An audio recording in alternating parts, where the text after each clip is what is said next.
10 லட்சம் எப்படி உங்களுக்கு லா ஆஃப் அட்ராக்ஷன் மூலமா ஈஸியா கிடைக்கும்? நிச்சயமா இந்த மணி மேனிஃபெஸ்டேஷன் சீரிஸ் நீங்க இதுவரைக்கும் பார்த்த எது மாதிரியும் இது இருக்க போறது கிடையாது. உங்களுக்கு பணம் சார்ந்து என்ன ப்ரீலோடட் டேட்டாஸ் இருந்தாலும் அதை இங்கேயே விட்டுட்டு வந்துருங்க. ஏன்னா உங்க பிரெயின்ல இதுவரைக்கும் தேங்கி இருக்கிற தேவையில்லாத விஷயங்கள் எல்லாம் அழிச்சிட்டு நம்ம உங்க பிரெயினை ரீவயரிங் பண்ண போறோம். இது மேஜிக்கெல்லாம் இல்லைங்க, பியோர் லாஜிக்கல் வே. கேட்டதெல்லாம் கிடைச்சிருமா? கண்டிப்பா கிடைக்கும். ஆனா எப்படி கேட்கணும் அப்படிங்கறது தான் இந்த ஹோல் சீரீஸ்ல நீங்க புரிஞ்சுக்க போறீங்க. அதே மாதிரி உங்க டோபமைனை எப்படி பாசிட்டிவ் வேல யூஸ் பண்றது அப்படிங்கறதையும் நீங்க முழுசா புரிஞ்சுக்க போறீங்க. இது வெறும் தியரட்டிக்கலா மட்டும் இருக்க போறதே கிடையாதுங்க. எல்லா வீடியோவோட எண்ட்லையுமே ஒரு ப்ராக்டிஸ் இருக்கும். அந்த ப்ராக்டிஸை நீங்கள் ரெகுலராக ப்ராக்டிஸ் பண்ண ஆரம்பிக்க உங்களுக்கு தேவையானது உங்ககிட்ட வர்றதை நீங்களே உணர ஆரம்பிப்பீங்க. பணத்தோட உண்மைத்தன்மை என்ன, பணத்தை பார்த்து நம்ம ஏன் பயப்படக்கூடாது, அதே மாதிரி லா ஆஃப் அட்ராக்ஷன் எப்படி உங்களுக்கு ஒரு சப்போர்ட்டிங் ஷோல்டராக இருந்து நீங்கள் கேட்குறதையெல்லாம் உங்களுக்கு கொண்டு வந்து கொடுக்கும், இப்படிங்கிற எல்லாத்த பற்றியும் நம்ம முழுமையாக புரிஞ்சுக்க போகிறோம். வாங்க வீடியோக்குள்ளே போகலாம். சின்ன வயசுலேருந்து இப்போ வரைக்கும் நமக்கு பணத்தை பற்றி என்னங்க சொல்லியிருக்காங்க? பணம் சம்பாதிக்கணும்னா ரொம்ப கஷ்டப்படணும், பணம் எல்லாத்தாலையெல்லாம் சம்பாதிக்க முடியாது, பணம் சம்பாதிக்கணும் ஒரு லக் இருக்கணும், பணங்கிறது கெட்டது, இப்படி நிறைய விஷயங்களை நம்ம மேல சொல்லி வச்சிருக்காங்கிறத தாண்டி திணிச்சு வச்சிருக்காங்கன்னு சொல்லலாம். ஆனா பணம்ங்கிறது முதல்ல கெட்டதா அப்படின்னு கேட்டீங்கன்னா நிச்சயமா கிடையாது. பணம் அப்படிங்கிறது நம்ம சந்தோஷத்தை அடையிறதுக்கான ஒரு டூலோ தவிர பணம் நம்ம சந்தோஷமே கிடையாதுங்க. அது எப்படிங்கிறத முழுசா இந்த வீடியோவில் நீங்க புரிஞ்சுக்குவீங்க. அதே மாதிரி லா ஆஃப் அட்ராக்ஷனை 2 எட்ஜா சொல்லுவாங்க. ஒன்று பாசிட்டிவ் எமோஷன், ஒன்று நெகட்டிவ் எமோஷன் சொல்லுவாங்க. ஆனா லா ஆஃப் அட்ராக்ஷன் முதல்ல இந்த பாசிட்டிவ் நெகட்டிவ் எல்லாம் கிடையாதுங்க. அது எப்பவுமே நடுநிலைத்தன்மையோட தான் இருக்கும். நீங்க எதை கேட்குறீங்களோ அதை கொடுக்கும். நம்ம கேட்கும் போதே தப்பா கேட்டுட்டு அதுகிட்ட ஏன் இது சரியா வரல அப்படின்னு சொல்லி கேட்டா அது சரியா இருக்குங்களா? சரி, இதை ஒரு சின்ன செனாரியோவா பார்க்கலாங்க. இப்ப 5 பூதங்கள் சொல்றோம் இல்லைங்களா? 5 பூதங்கள்ல மண்ணும் லா ஆஃப் அட்ராக்ஷனும் ஒண்ணு. எப்படின்னு கேட்குறீங்களா? உங்ககிட்ட நான் ஒரு 3 தக்காளி தரேன். ஒரு தக்காளி கடையில இருந்து வாங்கிட்டு வந்த நாட்டு தக்காளி உள்ள விதையோடு இருக்கிறது. இன்னொரு தக்காளி அதே நாட்டு தக்காளி தான். ஆனா அதை நான் கொஞ்சம் சுட்டுட்டேன். அதை நெருப்புல காட்டி வாட்டி அதை சுட்டு உங்க கையில கொடுக்குறேன். 3வது இன்னொரு தக்காளி, மரபணு மாற்றப்பட்ட தக்காளின்னு சொல்லுவாங்க தெரியுங்களா? அந்த தக்காளியை நீங்க சமையலுக்கு யூஸ் பண்ணலாம். ஆனா விதையெல்லாம் போட்டு அதுல வளராது, அதுக்குள்ள விதையே இருக்காது. இப்படி நான் 3 தக்காளி உங்களுக்கு தரேன். இந்த 3 தக்காளிய இப்ப நீங்க அந்த மண்ணுல போட்டீங்கன்னா என்ன நடக்கும்? நீங்க அந்த ஃபர்ஸ்ட் போட்ட அந்த நாட்டு தக்காளி இருக்கு இல்லைங்களா? விதையோடு இருக்கிற தக்காளி, அது ரொம்ப செழிப்பா வளரும். 2வதா ஒரு தக்காளி நான் சுட்டு குடுத்தேன் இல்லைங்களா? அதுல ஏதாவது ஒரு மூலையில ஒரு விதையில ஒரு சின்ன உயிர் இருந்தாலும் போதும், அதுவும் வேர் புடிச்சு சின்னதாவது வளர ஆரம்பிச்சுரும். இதுல 3வது ஒரு தக்காளி இருக்கு இல்லைங்களா? ஹைபிரிட் தக்காளி பார்க்க ரொம்ப அழகா இருக்கும். அத கொண்டு போய் நீங்க அந்த மண்ல போட்டீங்கன்னா, அந்த மண்ல எந்த ரியாக்ஷனுமே இருக்காது. இதுக்கும் லா ஆஃப் அட்ராக்ஷனுக்கு என்ன சம்மந்தம்னு சொல்லி கேட்குறீங்களா? இப்ப நீங்க அந்த முன்னாடி இருக்கிற செனாரியோவ கொஞ்சம் யோசிச்சு பார்த்தீங்கன்னா, அது உங்களுக்கு புரியும். லா ஆஃப் அட்ராக்ஷன்ல உங்க மனசார நீங்க உணர்ந்து முழுமையா கேட்கிற ஒண்ணு. அதாவது உங்க மனசு நம்புனதுக்கு அப்புறமா உங்க தாட்ஸ், எமோஷன்ஸ், ஃபீலிங்ஸ் இதுக்கப்புறமா கன்வெர்ட் ஆகுற அந்த ஃப்ரீக்வன்சின்னு இருக்குது இல்லையா? அது ரொம்ப அழகான நாட்டு தக்காளின்னு வச்சுக்கோங்களேன். உள்ள விதையோடு இருக்கும். அது இம்மீடியட்டா அட்ராக்ட் ஆயி அந்த விஷயத்த நடத்தும். அந்த மனநிலையில நம்ம இருக்கமா அப்படின்னு சொல்லி கேட்டோம்னா, கொஞ்சம் கேள்விக்குறி தான். ஏன்னு கேட்டீங்கன்னா, நம்ம கிட்ட இருக்கிற தக்காளி எல்லாம் நல்ல நாட்டு தக்காளி தான். ஆனா நம்ம என்ன பண்றோம்னா, அத விதைக்கிறதுக்கு முன்னாடி நெருப்புல சுட்டுர்றோம். அதாவது தேவையில்லாத சில எண்ணங்கள மேல போட்டு, நம்மளே ஒரு டெஸ்டினேஷன வச்சுக்கிட்டு, அந்த டெஸ்டினேஷன் நடக்குமான்னு நம்மளே கேள்வி கேட்டு அந்த தக்காளிய கிட்டத்தட்ட கருக்கிறோம். ஆனா அத அப்படி கருக்கிட்டு போட்டா கூட சில நேரங்கள்ல முளைச்சிரும். அப்படித்தான் நமக்கு சில நேரங்கள் நடக்கிற சின்ன அதாவது நம்ம அதிசயம்னு சொல்லி அத நினைப்போம். சின்னதான ஒரு லா ஆஃப் அட்ராக்ஷன் நமக்கு நடக்கும். அது நம்ம என்ன நினைச்சுக்கணும், ச்சே நான் ஏதாவது சின்னதா யோசிச்சா நடக்குது, பெருசா யோசிச்சா எனக்கு எதுவுமே நடக்கிறதே கிடையாது.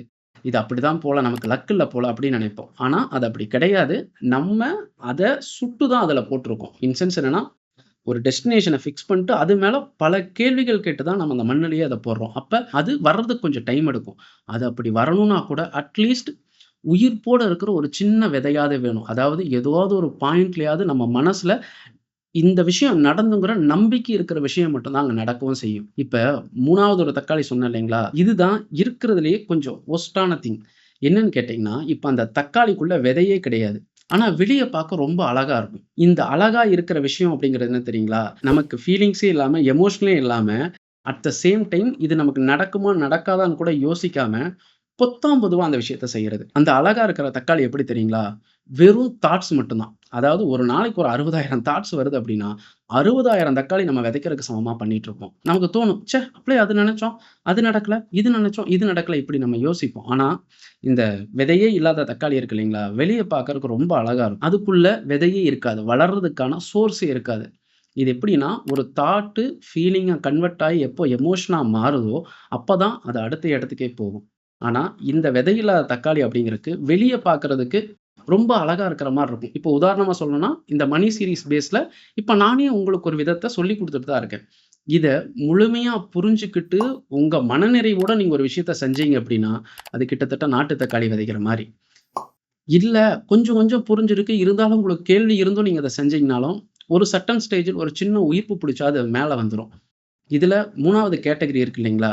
அது என்ன பிரச்சனை அப்டின்னா, நான் சொல்றதெல்லாம் உங்களுக்கு ரொம்ப அழகா தெரியும். அதுல உங்களோட எண்ணம் உங்களோட எண்ணம் அப்படிங்கிற உயிர்ப்பு தன்மை அதுக்குள்ள இருக்காது. நீங்க நான் சொல்றத பெருசா நெனச்சுக்குவீங்க. உங்களோட எண்ணத்த அதுல விதைக்காம விட்டுருவீங்க. அப்படி எண்ணமே இல்லாத ஒரு விஷயத்த நீங்க லா ஆஃப் அட்ராக்ஷன்ல போய் கேட்டீங்க அப்படின்னா, விதையில்லாத தக்காளிய மண்ல போடுறதுக்கு சமம். இப்ப உங்களுக்கு லா ஆஃப் அட்ராக்ஷன் எப்படி வேலை செய்யுது அப்படிங்கிற ஒரு பேஸ் உங்களுக்கு புரிஞ்சிருந்திருக்கும்.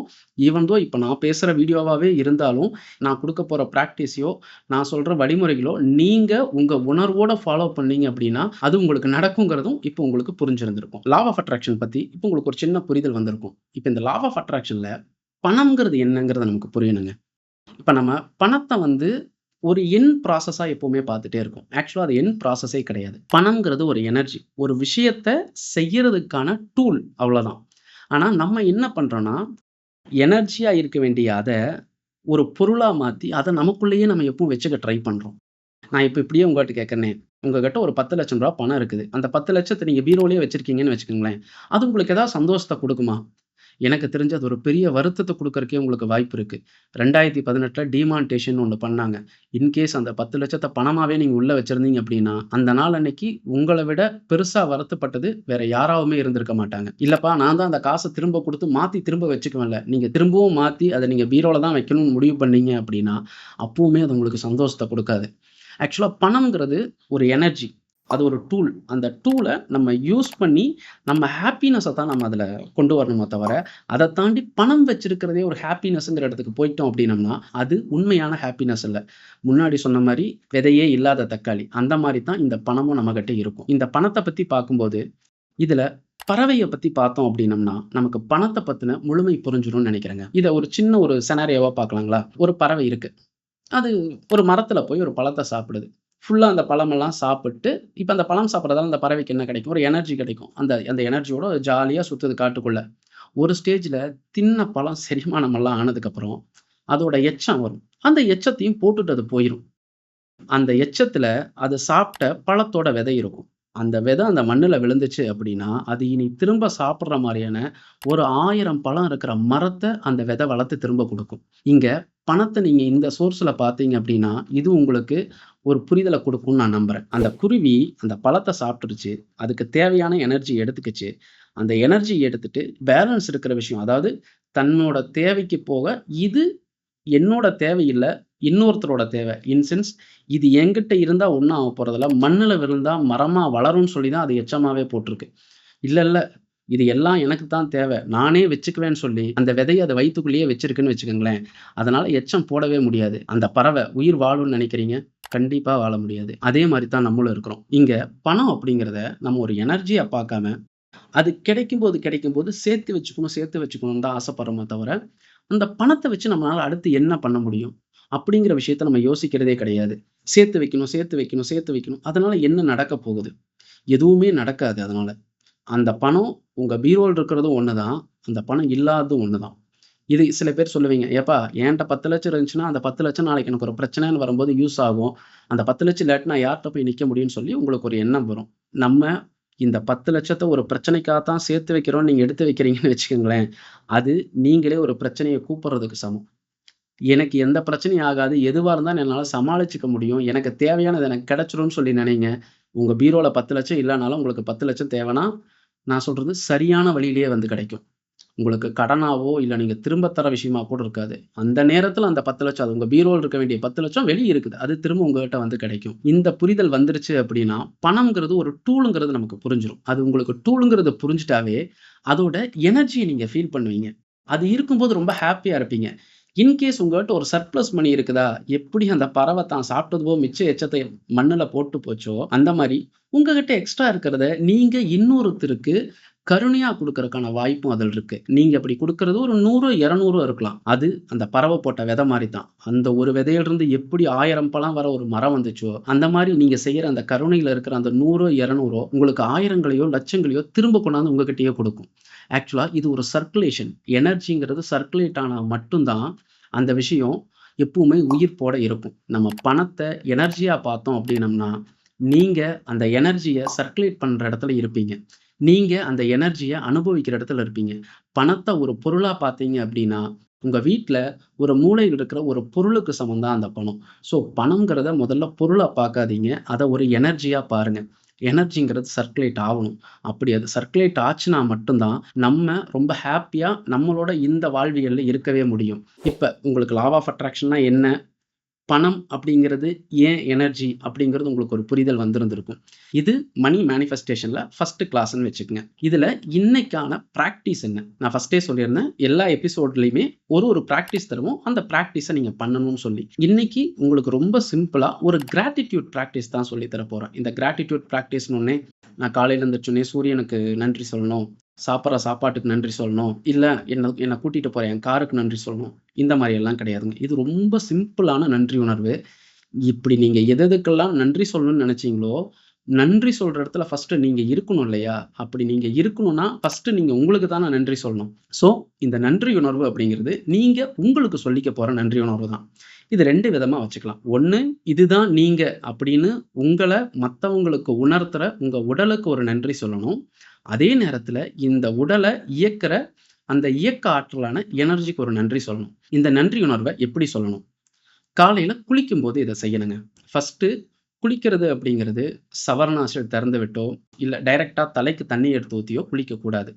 ஃபர்ஸ்ட்டு ஒரு கை தண்ணி எடுத்து உங்க தலையில தொளிச்சுக்கிட்டு, அப்புறமா உங்க பாதத்திலிருந்து மேல் நோக்கி தான் நீங்க குளிக்கணும். பாதம், உங்களோட முட்டி, உங்களோட இடுப்பு, வயிறு, நெஞ்சு, அதுக்கப்புறமா தான் தலைக்கு ஊத்தணும். இப்படி இந்த ரிவர்ஸ் பேட்டர்ன்ல தான் நீங்க குளிக்கணும்.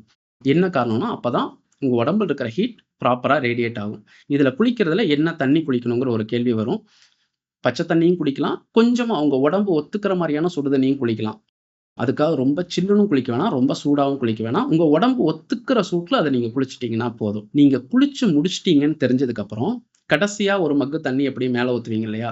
அப்படி அந்த தண்ணிய ஊத்தாம, ஒரு மக் தண்ணி எடுத்து உங்களோட இடது கையில வச்சுக்கங்க.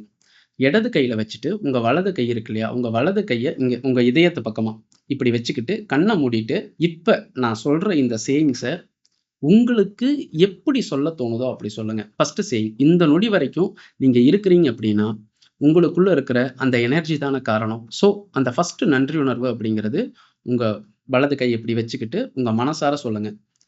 இந்த நொடி வரைக்கும் என்னை இவ்வளவு ஆனந்தமா, சந்தோஷமா, என் கூடவே இருந்து என்ன கூட்டிட்டு வந்த என்னோட உயிராற்றலான உனக்கு என்னோட நன்றிகள். அப்படின்னு இந்த ஃபர்ஸ்ட்டு நன்றிய சொல்லுங்க. சொல்லிட்டு, செகண்ட் நன்றி ஒண்ணு சொல்லணும். அது எப்படின்னா, இனி வரப்போற ஒவ்வொரு நொடியிலயும் என் கூடவே இருந்து எனக்கு எல்லாத்தையும் ஆனந்தமா, சந்தோஷமா வடிவமைச்சு குடுத்திருக்கிற உனக்கு என்னோட மனமார்ந்த நன்றி. இப்படின்னு சொல்லி சொல்லுங்க. சில பேத்துக்கு அந்த ஹார்ட் பல்பேஷன் கூட ஃபீல் ஆகலாம். அது ரொம்ப ஆழமா, அன்பா உணருங்க. அத உணர்ந்துட்டு, இது உங்க மனசார சொல்லிட்டு, இப்ப நீங்க உங்க இடது கையில ஒரு மக்கு தண்ணி வச்சிருக்கீங்க இல்லையா? அந்த மக்கு தண்ணிய உங்க தலையில ஊத்திக்கங்க. சில பேர் நான் தலைக்கு குளிக்கிறேன்னு சொன்னா, உங்க உடம்புல ஊத்திக்கங்க. ஊத்திட்டு இம்மீடியட்டா தொடைக்க மட்டும் வேணாம். ஒரு 30 செகண்ட்ஸ் வந்து அத அப்படியே விட்டுருங்க. விட்டீங்கன்னா, அதுவே டிராப்லெட்டா மாறிரும். அதுக்கப்புறமா நீங்க தொடச்சுட்டு வெளிய வந்துக்கலாம். இதுதான் உங்களோட ஃபர்ஸ்ட்டு பிராக்டிஸ். இந்த பிராக்டிஸ் பண்ணும்போது உங்களுக்கு என்ன நடக்கும் அப்படின்னா, ஃபர்ஸ்ட்டு திங் உங்க மனசு முதல்ல ஒருநிலைப்படும். ஏன்னா, நீங்க குளிக்கும்போது உங்க உடல் மேல கவனம் வச்சு, உங்க உடலுக்கு குடுக்குற நன்றி உணர்வா தான் நீங்க குளிக்கவே செய்யறீங்க. 2வது விஷயம் உங்க மனசு நன்றி உணர்வ அனுபவிக்கும். ஏன்னா, உங்கள இயக்கிட்டு இருக்கிற உயிராற்றலுக்கு நீங்க நன்றி சொல்றீங்க. ஸோ இந்த விஷயத்த செய்யும்போதே உங்க மனசு அமைதியாகும். உங்க மனசுல அந்த நன்றி உணர்வும் நிறைஞ்சிருக்கும். ஸோ இந்த பிராக்டிஸ மட்டும் அடுத்து வரப்போற ஒரு 3 நாளைக்கு செய்யுங்க. இந்த நன்றி உணர்வ நீங்க பிராக்டிஸ் பண்ணதுக்கு அப்புறமா, உங்கள சுத்தி நடக்கிற சின்ன சின்ன மாற்றங்கள் என்ன? இத சொல்லும்போது உங்க மனநிலை எப்படி இருந்துச்சு? அப்படிங்கிறத மறக்காம கீழ கமெண்ட் பண்ணுங்க. இந்த மணி மேனிஃபெஸ்டேஷன் சீரிஸோட 2ண்ட் எபிசோட் வர்ற சண்டே மார்னிங் 11:00 ரிலீஸ் ஆகும். அது உங்களுக்கு சரியான நேரத்துக்கு வந்து சேரணும்னா, நீங்க நம்ம சேனல சப்ஸ்கிரைப் பண்ணி வச்சுக்கங்க. சப்ஸ்கிரைப் பண்றது மட்டும் இல்லாம, பக்கத்துல இருக்கிற பெல் ஐகான கிளிக் பண்ணிக்கங்க. அப்பதான் இந்த சீரிஸோட எல்லா வீடியோவும் அப்லோட் ஆனோனவே உங்களுக்கு வந்து சேரும். இந்த பதிவு உங்களுக்கு உபயோகமா இருந்திருந்துச்சு அப்படின்னா, உங்க நண்பர்களுக்கும், உறவினர்களுக்கும் இத பகிருங்க. பகிர்தல் அப்படிங்கிறதே ஒரு நன்றி உணர்வு தான். நிச்சயமா இந்த பதிவு உங்களுக்கு லா ஆஃப் அட்ராக்ஷன், பணம் பத்தி ஒரு நல்ல புரிதல குடுத்திருக்கும்னு சொல்லி நம்புறேன். ஞாயிற்றுக்கிழமை நம்ம இதோட 2வது எபிசோட்ல சந்திப்போம். என்னைப் போலவே என் எதிரே அமர்ந்திருக்கும் அனைத்து சக உயிர்களும் வளமுடன் வாழ்க. நன்றி.